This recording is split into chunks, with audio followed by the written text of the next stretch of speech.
রাশিয়ার সৈন্য ভাণ্ডার যেন অনিঃশেষ। ইউক্রেন যুদ্ধে লাখ লাখ সেনা সদস্যের মৃত্যুর পরও রুশ বাহিনীতে জনবল মোটেই কমছে না, এ এক গভীর রহস্য। অথচ একই সময়ে ব্যাপক সেনা সংকটে ভুগছে ইউক্রেন। রাস্তাঘাট থেকে জোর করে তরুণদের ধরে নিয়ে যাওয়া হচ্ছে সে দেশে। কিভাবে লক্ষ লক্ষ সেনার মৃত্যু সামাল দিচ্ছে রাশিয়া? কি কৌশলেই বা নিজের সৈন্য ভাণ্ডারকে অফুরান অনিঃশেষ করে তুলেছে দেশটি? এসব নিয়েই দুতিয়ালের আজকের পরিবেশনা। যুদ্ধ, সহিংসতা, রাজনীতি, ভূরাজনীতি, কূটনীতি সহ বিশ্বব্যাপী ঘটে চলা এরকম আলোচিত সব ঘটনা প্রবাহের গভীর বিশ্লেষণ ও বিস্তারিত জানতে সাবস্ক্রাইব করে দুতিয়ালের সাথেই থাকুন। যুক্তরাজ্যের প্রতিরক্ষা মন্ত্রণালয়ের তথ্য অনুসারে 2022 সালের ফেব্রুয়ারি থেকে চলমান ইউক্রেন যুদ্ধে এখন পর্যন্ত 10 লাখেরও বেশি রুশ সেনা নিহত বা আহত হয়েছে। যদিও স্বাধীনভাবে এই সংখ্যা যাচাই করা সম্ভব নয়, কেননা রাশিয়া সব তথ্য গোপন রাখে। তবে পশ্চিমা বিভিন্ন গোয়েন্দা সংস্থার অনুমানের সাথেও এই সংখ্যা সঙ্গতিপূর্ণ। এত হতাহতের পরও রুশ বাহিনীতে সেনার সংখ্যায় ঘাটতি নেই, এটা সত্যি চমকে দেওয়ার মতো। উল্টো দিনকে দিন জনবলের প্রশ্নে ফুলে ফেঁপে উঠেছে রুশ বাহিনী। পরিসংখ্যান বলছে কেবল গত বছরই প্রায় 5 লাখ চুক্তিভিত্তিক সৈনিক কিংবা স্বেচ্ছাসেবী নিয়োগ দিয়েছে রুশ সেনাবাহিনী। অথচ অন্যদিকে একই সময়ে ব্যাপক সেনা সংকটে ভুগছে ইউক্রেন।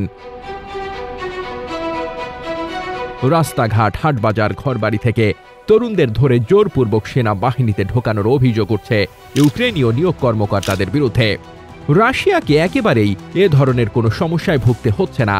মার্চে পুতিন এক সভায় দাবি করেন যে রাশিয়া ইউক্রেনের চেয়ে দ্বিগুণ হারে নতুন সেনা নিয়োগ দিচ্ছে। এ মাসের শুরুতে ইউক্রেনের সামরিক গোয়েন্দা সংস্থার উপপ্রধান বলেন, প্রতি মাসে রাশিয়ার সেনা নিয়োগ পরিকল্পনা 105 থেকে 110% হারে পূরণ হচ্ছে।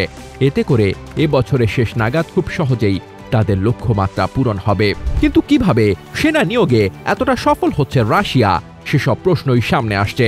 বিশ্লেষণ ও গবেষণা সংক্রান্ত অলাভজনক সংস্থা ইন্টারন্যাশনাল ক্রাইসিস গ্রুপের রাশিয়া বিষয়ক বিশ্লেষক ওলেগ ইগনাতভের মতে, বর্তমানে রুশ বাহিনী সেনা সংখ্যার দিক থেকে ফুলে ফেঁপে ওঠার বড় একটি কারণ হল তারা এখন আগের চেয়ে তুলনামূলকভাবে কম ক্ষয়ক্ষতির শিকার হচ্ছে। এর পেছনে আছে যুদ্ধ কৌশল পরিবর্তনের ভূমিকা। তিনি বলেন, রাশিয়া এখন আর আগের মতো ব্যাপক হারে ভারী অস্ত্র ব্যবহার করছে না, কারণ ড্রোন হামলার মুখে সেগুলো খুব ঝুঁকিপূর্ণ। সর্বশেষ তারা বড় আকারে ভারী অস্ত্র ব্যবহার করেছিল গত শীতে কার্স্ক অঞ্চল পুনরুদ্ধারের অভিযানে। এছাড়া রাশিয়া বেশ অনেকদিন ধরেই আর বড় সেনা দল দিয়ে আক্রমণ চালাচ্ছে না। এর বদলে ছোট ছোট দল, কখনো এমনকি 1 বা 2 সেনা ব্যবহার করে হামলা হচ্ছে। এসব ক্ষেত্রে ওই 2-1 সেনা ড্রোন ও আর্টিলারি সহায়তায় ইউক্রেনীয় বাহিনীর বিভিন্ন অবস্থানে ঢুকে পড়ে হামলা চালায়। এতে প্রাণহানি ও ক্ষয়ক্ষতি কম হয়, জানান ওলেগ ইগনাতভ। এছাড়া সেনাবাহিনীতে জনবল বাড়াতে আরও কিছু কৌশল কাজ করছে।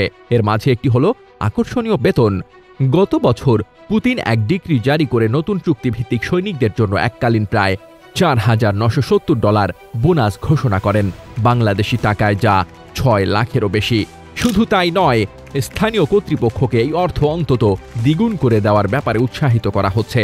এর সঙ্গে রয়েছে মাসিক বেতন অন্তত $2,500, বাংলাদেশি টাকায় 3 লাখেরও বেশি। এছাড়া রয়েছে ঋণসহ বাড়তি বিভিন্ন সুবিধা। বিশেষ করে দারিদ্র্য পীড়িত বা প্রত্যন্ত অঞ্চলের মানুষরা এসব প্রস্তাবে সৈনিক হিসেবে যুদ্ধে যোগ দিতে উৎসাহিত হচ্ছে।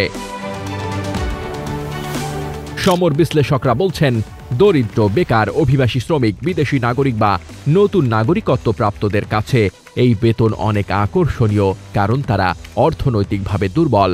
এছাড়া রাশিয়ার হয়ে সম্মুখ সারিতে যুদ্ধে সামিল বড় একটি অংশ এমন কিছু পাওয়ার আশায় লড়ছে যা অর্থের চেয়েও বেশি লোভনীয়, সেটি হলো মুক্তি।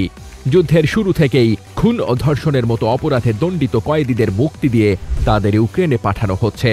যদি তারা বেঁচে ফেরে তবে তারা রাশিয়ায় নায়ক হিসেবে বিবেচিত হবে। সেই স্বাধীন ও সম্মানজনক জীবনের মোহে তারা যোগ দিচ্ছে বাহিনীতে। সংশ্লিষ্টদের বরাত দিয়ে আল জাজিরার এক প্রতিবেদনে জানানো হয়েছে, মুক্তির বিনিময়ে যুদ্ধে যোগ দেওয়ার জন্য গড়ে প্রতি সপ্তাহে 50 জন করে কয়েদি মুক্তি পাচ্ছে। এই উদ্যোগের ফলে রাশিয়ার কারাবন্দী গত 2 বছরে 1,20,000 কমে রেকর্ড সর্বনিম্ন 3,13,000-এ পৌঁছেছে।